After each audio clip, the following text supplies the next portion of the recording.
Minangkabau nagari nan elok.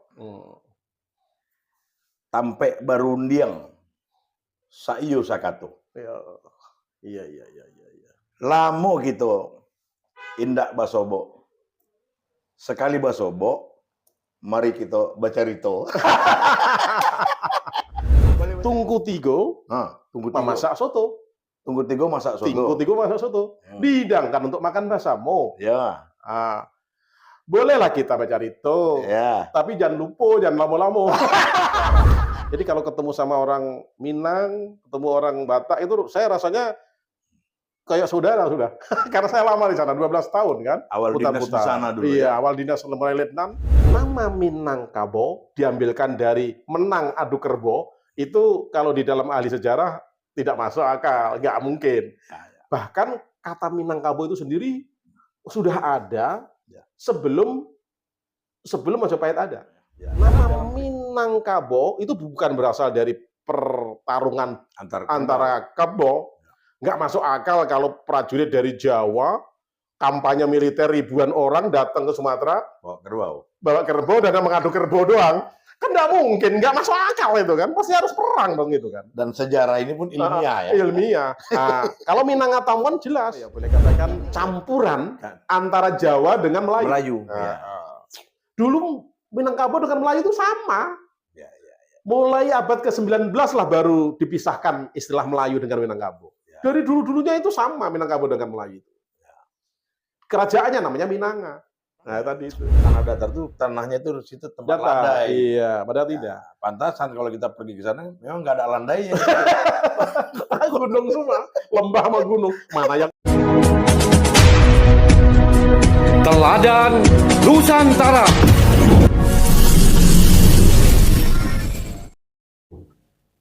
Sahabat, berbicara Minangkabau, acap kali kita sebetulnya berbicara tentang bagaimana ketokohan pemimpin, antara lain Nenek Mama, Kepalu Negari, Wali Negari, Dubalang, Cadik Pandai, apapun semua itu adalah pemimpin, ya Mas ya? Ya. Dan kami merilis lagu Pituah Rajo judulnya.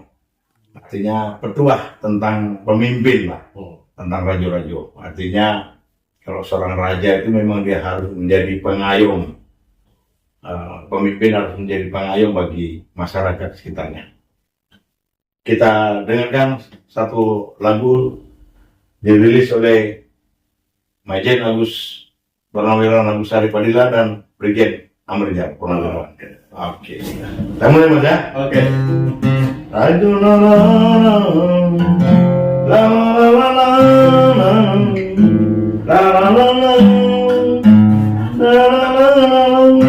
Oke.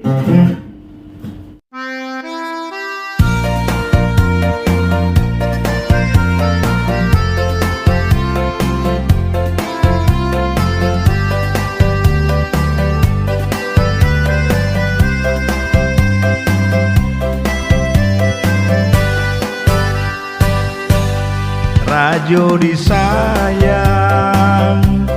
bak pohonan gadang ureknyo tampe baselo batangnya tampe basandang dahannya tampe bagan tuang.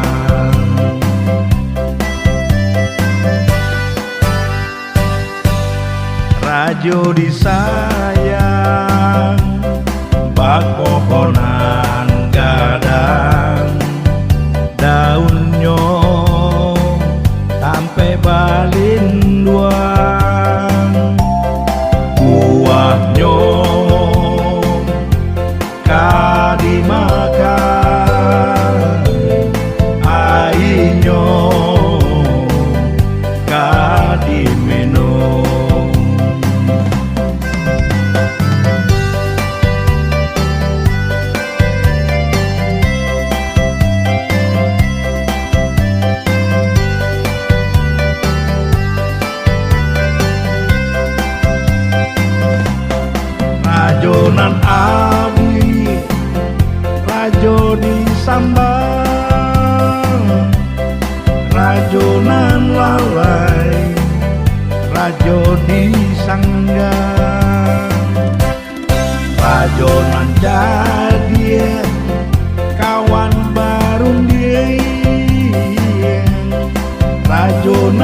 jali musuh bersama.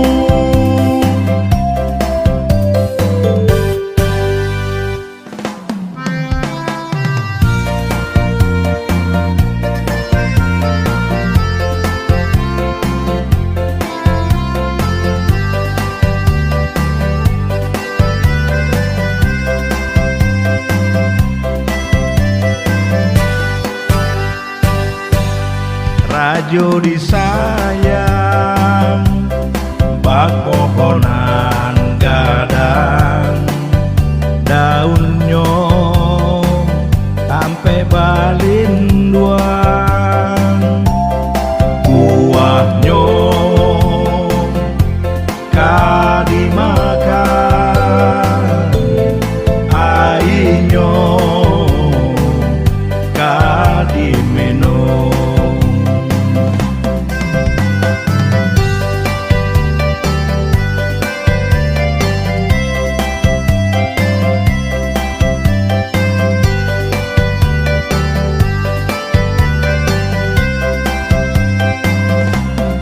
Rajonan abdi, rajo disambang, rajonan lalai, rajo disanggang, rajonan jadi kawan baru dia, rajonan jali musuh bersama. Rajonan jali musuh bersama.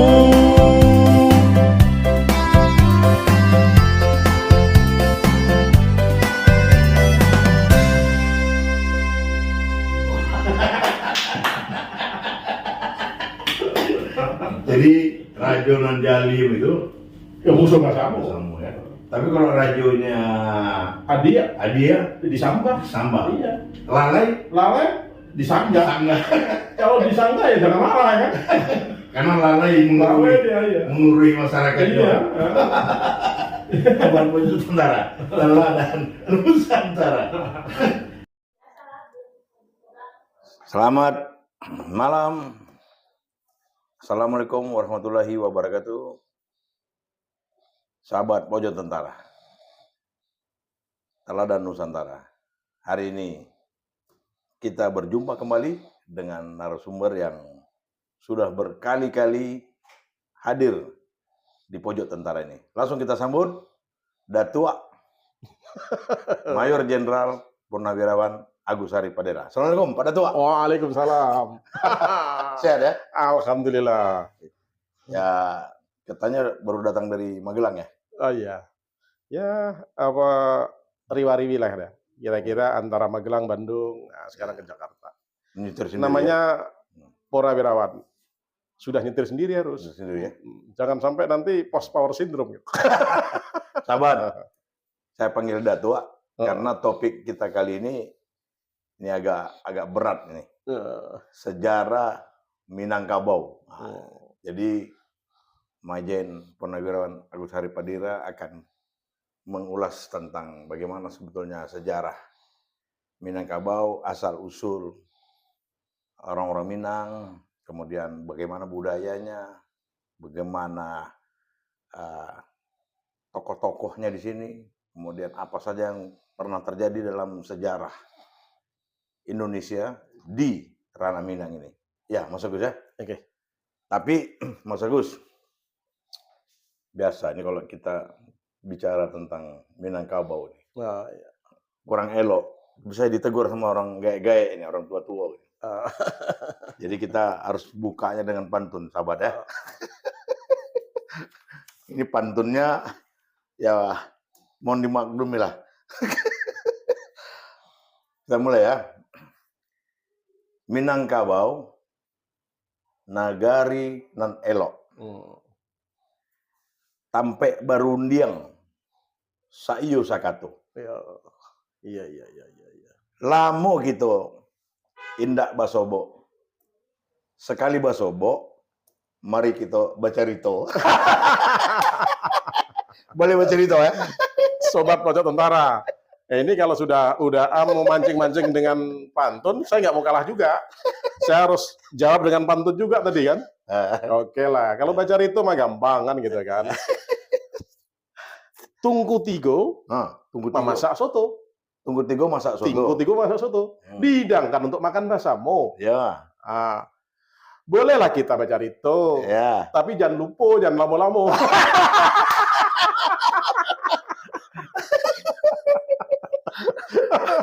Boleh baca itu, jangan lama-lama ya. Tapi jangan lama. Tidak lama, tapi tiga seri. 3 episode ya. 3 episode. Ini persiapan kita pening lah kalau sama beliau nih. Mas Agus, Ya. ini bicara tentang Minangkabau ya. Ini kita berpanjang lebar tentang Minangkabau ini dan banyak tentu orang ingin tahu tentang Minangkabau, bahkan orang-orang Minang sendiri pun ya. Iya. Kalau bicara Minangkabau, ranah Minang ya. Iya. Sebetulnya itu ada Minangkabau, ranah Minang itu ada Minangkabau. Ada Minang saja, kadang-kadang orang sebut Minang, ada Padang. Iya. Ini sebetulnya apa? Perbedaannya, persamaannya atau penggunaannya di mana sebetulnya tempatnya nih dipakai ini? Oke, udah. Ya. Nah, ini kebetulan saya akan jawab. Ini bukan sok pandai nih. Sebetulnya ini orang awak nih yang harus menjawab nih kan. Ya. Cuma Ambo pernah lah di Sinan kan. Tidak Padang, lama di Sinan kan gitu. Ya. Tapi saya tinggalkan Sumatera Barat itu sekitar tahun 93.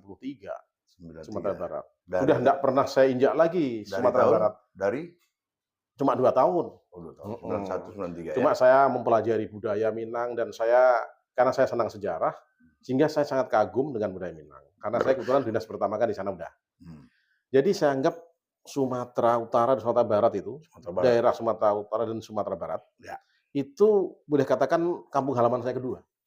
Ya. Saya merasa. Jadi kalau ketemu sama orang Minang, ketemu orang Batak, itu saya rasanya kayak saudara sudah. Karena saya lama di sana, 12 tahun kan. Awal dinas di sana dulu Iya, ya. awal dinas mulai letnan, Ya. mulai bujangan saya di sana. Ya. Jadi yang saya tahu, kadang-kadang orang sering salah mencampur adukkan antara kata-kata Minang, Minangkabau, dan Padang. Ya. Kalau Minang itu digunakan untuk penyebutan sesuatu yang terkait dengan masalah budaya dan produk-produk budaya. Ya. Contohnya, tarian ini tarian apa? Tarian Minang. Bahasa Minang, lagu-lagu Minang. Orang apa ini? Orang Minang. Bukan lagu Tidak, Padang. bukan orang Padang. Lagu Padang. Kalau Padang itu sendiri digunakan untuk, boleh katakan seperti trademark. Apa? Trademark. Ya. Seperti merek dagang lah. Sate Padang, enggak ada sate Minang. Rumah makan Padang, enggak ada rumah makan Minang. Ya. Soto Padang, enggak ada soto Minang. Ya.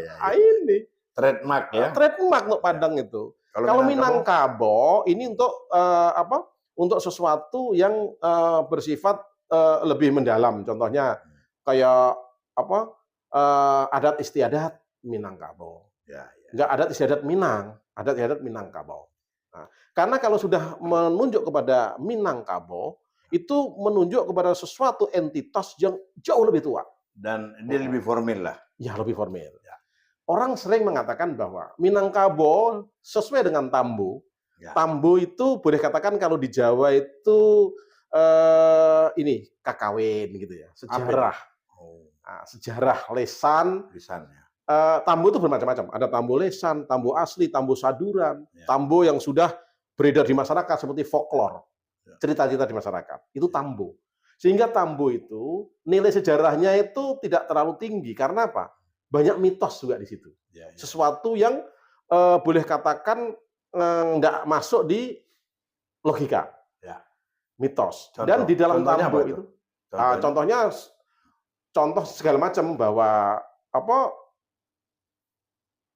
asal-asal usul orang misalkan contohnya asal-usul dari Minangkabau berasal dari Gunung Merapi, dari atas, baru turun ke bawah, segala macam. Kan Atau gitu. ada yang bilang karena perkalian antar kerbau, kerbau. Nah, ya ini makanya saya terangkan itu. Ya. Makanya hal-hal seperti itu mitos. Ya. Termasuk kata Minangkabau Ya. diartikan orang seperti menang kerbau, kerbau adu yang kerbau.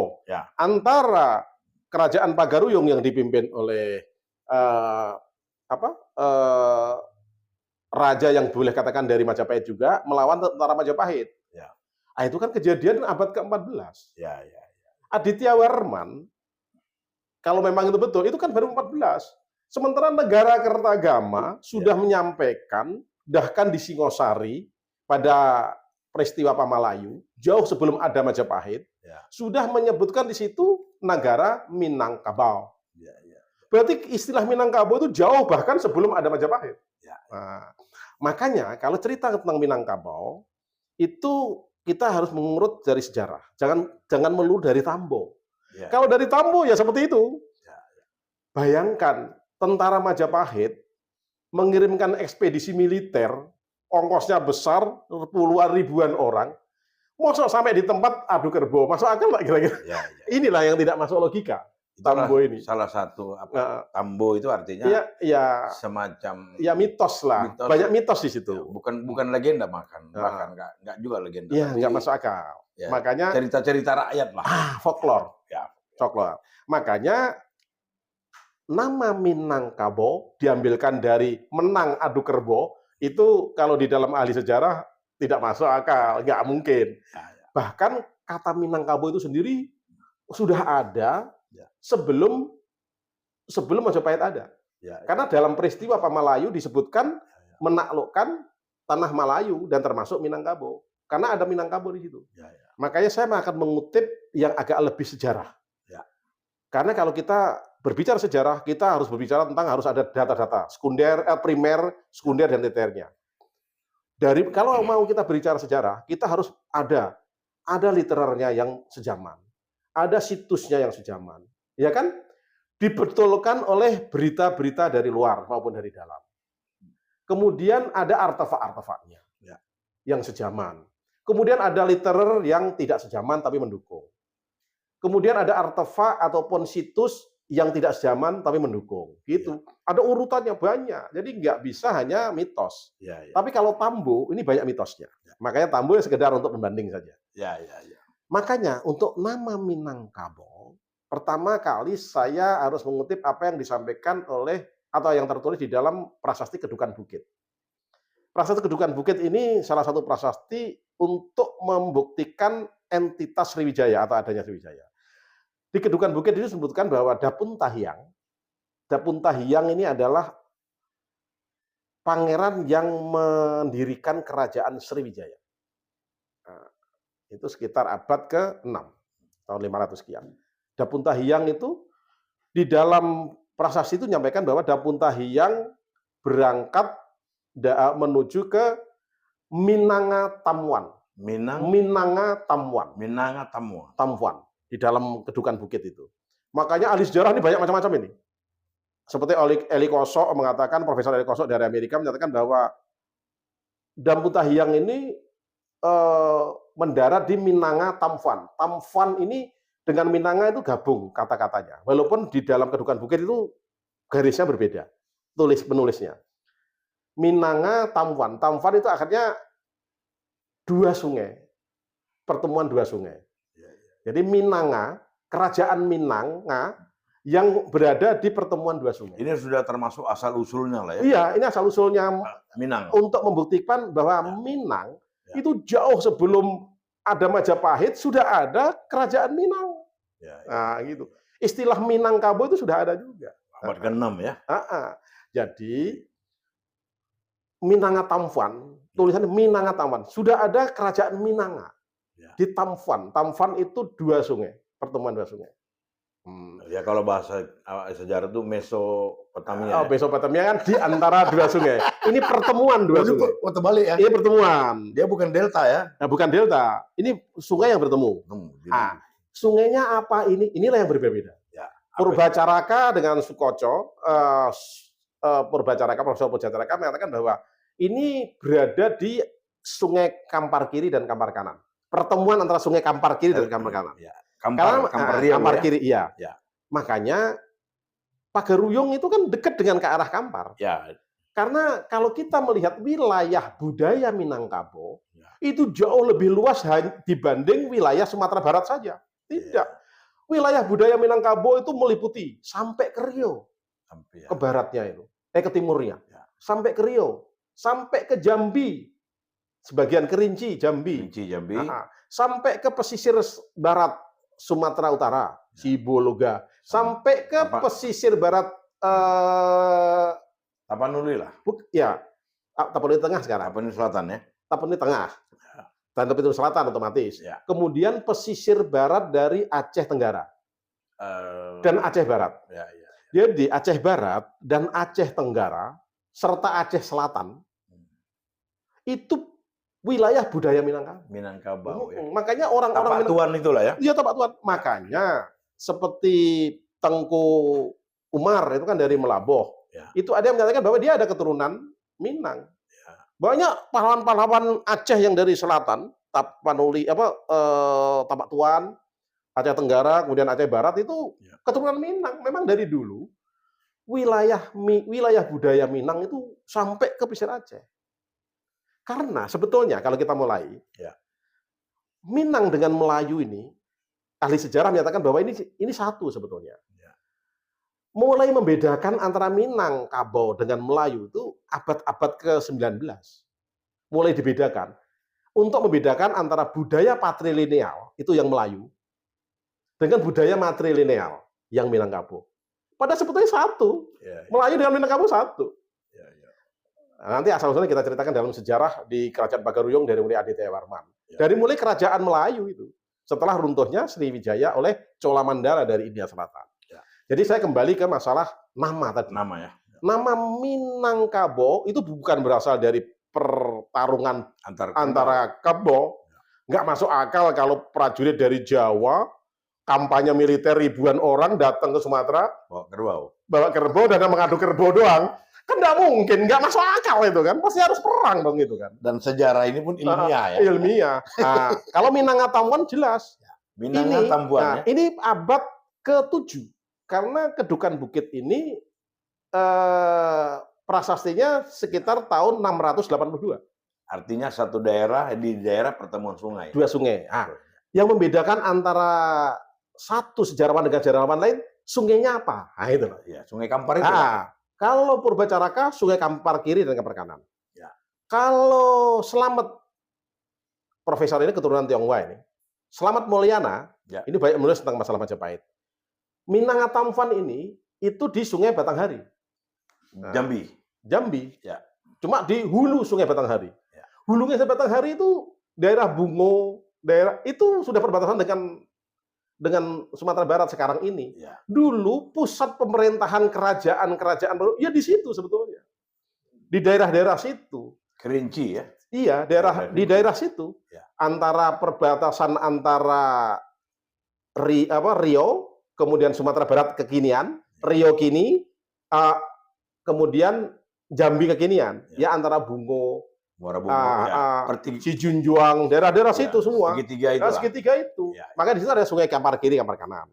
Ada Sungai Batanghari, hulu Sungai Batanghari. Kalau muaranya di laut, Selat Malaka kan, ini di hulu sungainya. Luar biasa sahabat ya. Ini baru asal usulnya Minang. Sahabat. Jadi Slamet Mulyana mengatakan seperti itu. Jadi perbedaan-perbedaan membedakannya hanya nama sungainya aja. Tapi nama Minangatampan itu merupakan nama tua atau nama lama dari Minangkabau, itu mereka sepakat. Jadi pada waktu itu ya. Jadi kerajaan Minangkabau ini sendiri atau orang Minang itu sendiri itu jauh ada sebelum kerajaan Majapahit. Kerajaan Singosari yang melaksanakan Pamalayu itu pada abad ke-13 tahun 1200 sekian. 1290 sekian. Dan selama 20 tahun. Jadi Pamalayu itu bukan sekali, enggak. Ditugaskan oleh Kertanegara, Raja Singosari terakhir untuk melaksanakan Pamalayu. Melaksanakan penaklukan daerah Melayu.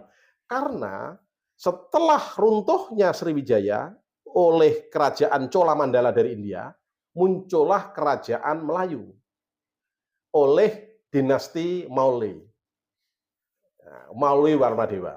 Nah, salah satu keturunannya itu nanti Aditya Warman yang mendirikan kerajaan Pagaruyung. Nah, jadi setelah kerajaan Pamalayu ini ditaklukkan kerajaan Melayu ini, dan banyak ditaklukkan sampai kerajaan Aru yang di Medan sekarang ini. Jadi peristiwa Pamalayu itu tidak selalu perang. Ada kalanya tanpa perang, diplomasi. Ada perlu harus perang. Nah, ini belum ada cerita Majapahit. Majapahit belum ada, belum berdiri. Belum ada Majapahit. Masih negara Singosari. Nah, setelah peristiwa Pamalayu itu, keluarga Maulwi Warmadewa ini karena sudah merasa, kalau istilah di negara Kertagama ditaklukkan ya, tapi kalau ada pendapat yang lain bahwa mereka berdiplomasi. Dia mengakui di bawah Singosari.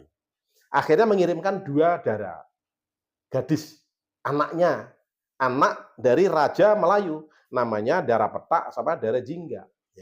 Dibawa ke Jawa. Diserahkan untuk menjadi permaisuri atau istri atau selir Raja Kertanegara. Panglimanya yang membawa namanya Kebu Anabrang. Nah, pada saat pulang, 20 tahun loh ini peristiwa Pamalayu itu bukan sebentar. Nah, kalau sekarang naik pesawat dari Surabaya ke Jambi atau ke Riau dekat. Dulu kan bertahun-tahun, lama. Setelah itu dibawa pulang, ternyata Kertanegara sudah diruntuhkan oleh Jayakatwang, Raja Kediri.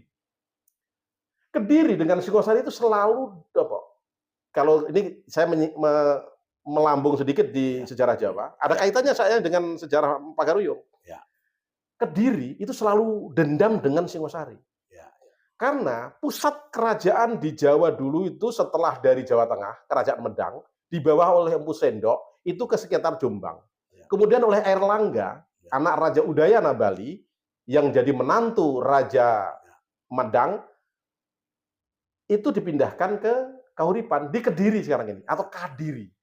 Kadiri, artinya itu daerah api. Maksudnya gunung berapi. Itu kan Kadiri. Sejarah yang kakak beradik dengan Kediri Jenggala ya? Dengan Jenggala itu. Kerajaan Kediri itu menguasai Jawa. Kalau Jawa bagian barat kan dikuasai oleh Tarumanegara. Di Jawa bagian timur, dulu Jawa hanya bagi 2. Jawa bagian barat dengan Jawa bagian timur. Jawa bagian timur itu dikuasai oleh kerajaan setelah Airlangga, Kerajaan Kediri. Ditaklukkan oleh Ken Arok dari Singosari. Singosari kan sekitar Malang lah sekarang. Ditaklukkan Kertajaya namanya, Raja Kediri terakhir itu ditaklukkan oleh Ken Arok. Kalah. Akhirnya Ken Arok mendirikan Kerajaan Singhasari. Nama kerajaan sebenarnya Kerajaan Tumapel. Ibu kotanya Singhasari. Tapi yang terkenal menjadi Kerajaan Singhasari. Kediri menjadi vasal. Vasal itu kerajaan kecil. Kerajaan bagian dari Singhasari. Kaitannya dengan Pagaruyung? Ntar dulu ini. Selama 78 tahun Singhasari ini berkuasa, Kediri ini kan dendam terus.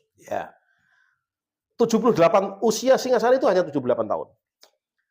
Raja Singhasari terakhir Kertanegara inilah yang menaklukkan Melayu. Daerah Melayu. Akhirnya Kebu Anabrang membawa 2 putri, Doro Petak dengan Dara Jingga, anak dari Raja Melayu, Wangsa Warmadewa, dinasti Maulwi, dibawalah ke Kertanegara, Raja Singosari terakhir. Nggak tahunya Raja Singosari terakhir sudah dihancurkan oleh Jayakatwang. Kerajaan Kediri. Bukan Jayakatong, Jayakatwang. Jayakatong ada lagi. Jayakatwang dari Kediri. Dendam 78 tahun berhasil. Kalah Kertanegara. Karena pasukan sebagian besar berangkat ke Sumatera. Kosong dia. Dikalahkan oleh Jayakatwang. Akhirnya Jayakatwang berkuasa. Raden Wijaya yang merupakan menantu Kertanegara kan lari sampai ke Madura. Akhirnya menyerah kepada Jayakatwang, dikasih tanah di Tanah Mentau lah. Diampuni di daerah Majapahit tadi itu. Di daerah dekat-dekat Sidoarjo sekarang inilah kira-kira. Bukan Mojokerto yang sekarang ini. Itu Mojopahit kan kerajaannya ibu kota berpindah-pindah kan keratonnya. Dulunya bukan di Mojokerto seperti yang sekarang ini ada di Mojokerto, enggak. masih sekitar dekat Sidoarjo gitu kira-kira. Kemudian Kubilai Khan kan mengirimkan pasukan dimanfaatkan oleh Raden Wijaya untuk menghancurkan Jayakatwang. Setelah Jayakatwang kalah, ganti digempurlah kabilah atau boleh katakan pasukan dinasti Yuan dari Kubilai Khan. Kita kan pernah cerita Cina ya. Akhirnya kalah kan dari Cina, lari pulang dia. Di bawah Ikemese namanya, panglimanya Ikemese. Ada 3 itu. Setelah pulang, Kebo Anabrang baru datang ke Jawa. Ya, Kertanegaranya sudah meninggal. Akhirnya 2 daerah ini diserahkan kepada Raden Wijaya. Raden Wijaya sudah menjadi Raja Majapahit waktu itu. Jadi Kebo Anabrang pulang, kerajaan Singosari sudah runtuh, yang ada kerajaan Majapahit. Akhirnya diserahkan kepada Raden Wijaya. Yang daerah Petak dinikahi oleh Raden Wijaya. Jadi malah jadi boleh katakan bukan selir, tapi menjadi permaisuri. Karena mungkin cantik kan, dari Sumatera orang Melayu ini kan putih-putih mungkin gitu kan. Nah, yang daerah Jingga, ini banyak sejarawan berbeda-beda pendapat. Tapi di dalam negara Ketenggaman saya sampaikan bahwa yang daerah Jingga Alaki Dewa disebutkan di dalam negara Ketenggaman. Alaki Dewa maksudnya adalah bersuamikan dewa. Dewa itu orang pejabat tinggi yang ada di Majapahit. Ya. Daerah Jingga yang berlaki dewa, yang diperistri oleh pejabat utama Majapahit, itulah yang menurunkan Aditya Warman, Raja Pagaruyung pertama. Ya. Jadi Aditya Warman itu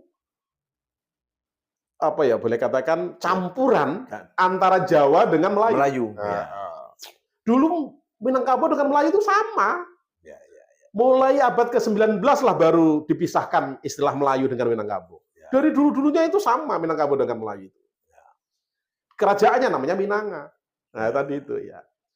Yang daerah Petak dikawin oleh Raden Wijaya menurunkan Jayanegara. Jayanegara inilah atau di dalam para raton disebut Kolo Gemet, ini namanya Jean ini. Ini juga menjadi Raja Majapahit kedua. Jadi Raja Majapahit kedua itu campuran daerah Jawa dengan daerah Sumatera. Daerah Jawa dengan daerah Melayu. Namanya Jayanegara. Jadi Jayanegara dengan Aditya Warman sepupu jadinya. Ibunya mereka kakak beradik kandung. Sama-sama berkakekkan Raja Maulwi. Yaitu Raja Melayu. Nah, gitu kira-kira. Jadi asal muasalnya itu yang tadi siapa? Pertama Aditya Warman. Nah, itu bagaimana ceritanya bisa langsung mendirikan kerajaan di Pagaruyung, Padang Panjang di Pagaruyung, Batu Sangkar ya. Di Batu Sangkar. Jadi begini ceritanya. Begitu dinikahi, Aditya Warman lahir. Lahirnya mungkin hampir bersamaan dengan Jayanegara. Besar bersama lah di Keraton Majapahit nih. Jadi Aditya Warman itu dibesarkan, dididik secara Majapahit, secara Jawa. Makanya nanti dia membentuk Pagaruyung mirip dengan administrasi pemerintahannya, mirip dengan Majapahit. Nanti kita buktikan.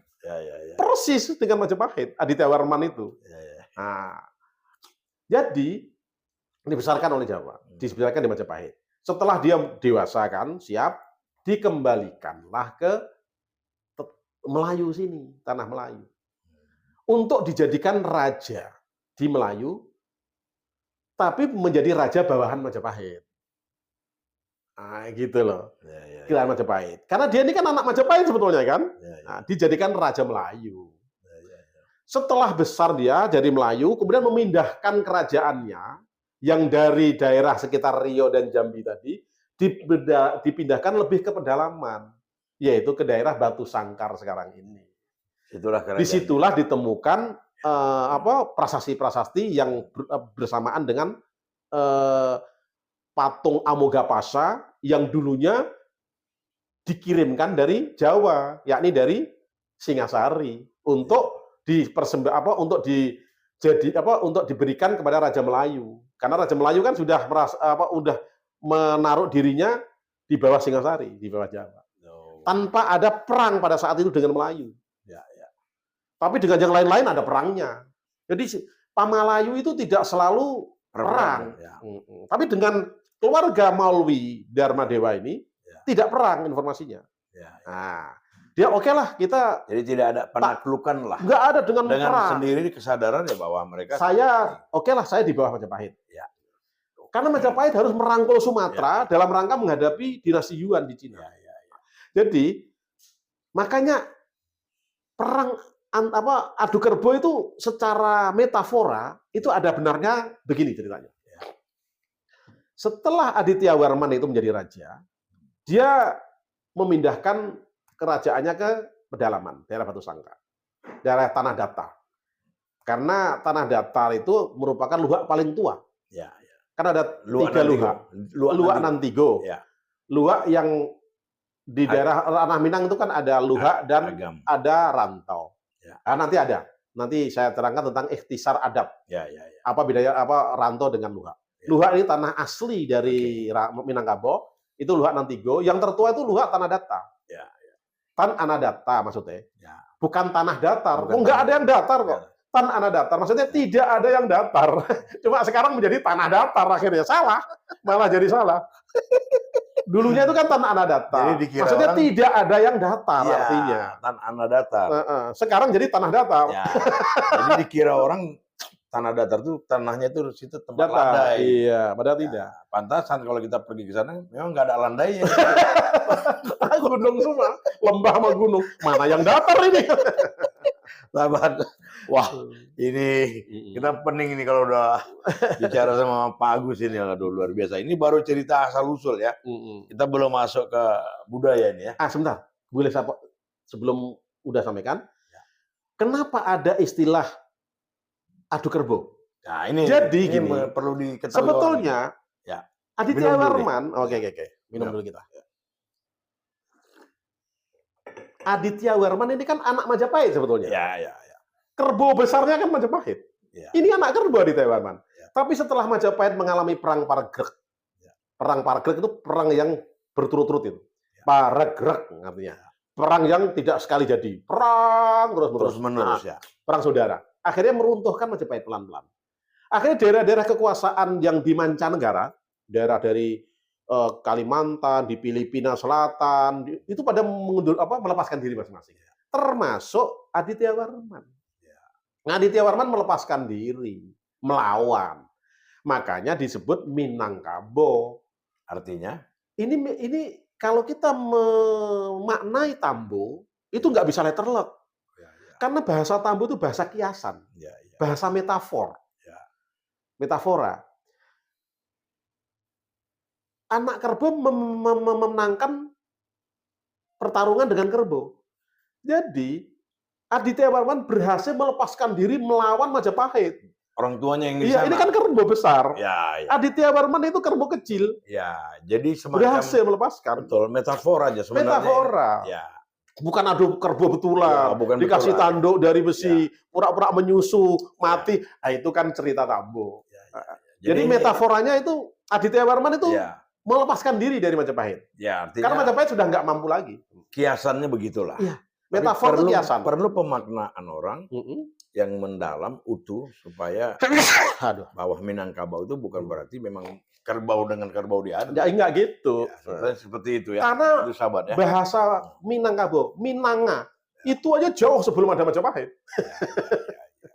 Kata Minanga itu. Kata Minang itu sendiri. Lebih logis itu memang. Artinya Minangkabau itu artinya ya bahwa kerajaan Minanga. Ya, dan asal-usulnya dari seorang anak bahkan cucu ya. Dia bisa berdiri sendiri, lepas dari induknya. Ya. Jadi anak kerbo mengalahkan kerbonya. Jadi bukan beradu kerbo betulan. Ini metafora inilah yang harus kita baca di dalam Tambo. Nggak bisa kita membaca Tambo secara telak. Ya. Nggak bisa mengartikan secara terbuka begitu langsung. Nggak bisa. Ini metafora, kiasan. Nggak logis memang, jauh-jauh dari Singosari, dari apa? Dari Singosari, dari Majapahit, ribuan orang bawa kapal, ongkosnya besar, hanya adu kerbo sampai itu. Nggak akan mungkin. Jadi kita mulai tahu apa itu Minangkabau, itu artinya sebetulnya itu hanya pemaknaan saja bahwa Minanga dulu ya. Nama Minanga. Nama berasal dari Minanga. Minanga apa tadi? Minanga, kata Minanga. Ya. Tamfuan itu artinya Tamfuan. dua Dua sungai, sungai yang bersatu. Ya. Ya. Dan ini merupakan pemaknaan yang mendalam dari bahwa seorang Aditya Warman yang datang dari kerajaan besar ke Sumatera, tepatnya di Paguruyung itu, dan dia berhasil melepaskan diri dari kekuasaan pusat. Nah, makanya kalau asli memang dia orang Padang benar, orang Minang, ada. Nggak mungkin namanya Aditya Warman. Iya. Mungkin Datuk apa gitu. Iya. Ya kan? Kan aneh gitu. Ya. Nama orang Sumatera Barat Aditya Warman. Iya. Seperti itu ya. Kan itu jelas bahasa Sanskerta kan? Ya, betul. Jadi kita break dulu masuk season kedua. Sebelum Pak Agus akan membahas tentang budaya dari Minang itu sendiri. Tentu ini akan ada tungku majarangan, sajarangan. Tungku tigo sajarangan. Tungku tigo sajarangan. Nah, kita dengar dulu apa yang dimaksud oleh beliau. Sahabat, kita break dulu. Kita minum kopi dulu.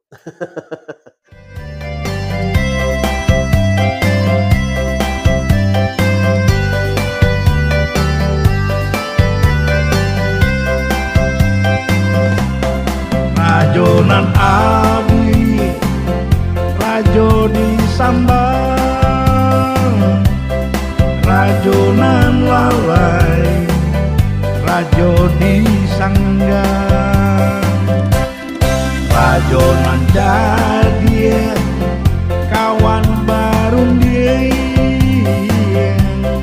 rajonan jali musuh pasamu. Rajonan jali musuh pasamu, rajonan jali musuh pasamu. Teladan Nusantara.